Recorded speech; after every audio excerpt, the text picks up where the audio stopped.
ṣẹ̀rí bí grass ṣẹ̀rí bó ṣe froze. Òtútù ló ń pè báyìí o. Ara reason tí gbogbo àwọn àgbàlagbà tó ti gbé nílùú òyìnbó tí wọ́n ti ṣiṣẹ́ darí tó wá kọ́lé sí Nàìjíríà wọ́n rò pé táwọn bá ti rìtáyà àwọn á padà sílé. Èyí tí kò jẹ́ kó padà sílé òun náà ni kò sí ààbò, kò sí security, kò sí healthcare fáwọn arúgbó. Àwọn tó wà nílé àfi k'Ọlọ́run kó ṣàánú wọn. Ṣẹ́yìn náà rí ṣẹ́rí gbogbo grass yẹn ṣẹ́rí bó ṣe lọ, ṣẹ́rí grass yẹn bó ṣe lọ. Òtútù ní bíbá yìí o.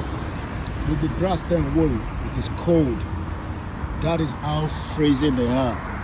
Ṣẹ́rí bó ṣe froze. Kó wá máa imagine ilẹ̀ tiwa, ilẹ̀ ọlọ́ràá tá máa ń sọ, kò sótútù níbẹ̀. Yet àwọn Fúlàní ò jẹ́ ká gbin oko. And this is the reason why ta ṣe ń sọ fáwọn èèyàn pé a fẹ́ kúrò nínú shit hole country tó ń pè Nàìjíríà. Àwọn eléyìí nísìn kò sí nǹkan tó fẹ́ gbìn nínú òtútù báyìí. Wọ́n gbọ́dọ̀ import majority tí wọ́n ń jẹun ni. Koiki Media bringing the world closer to your doorstep. Èyí ni Friday 10th of January 2025.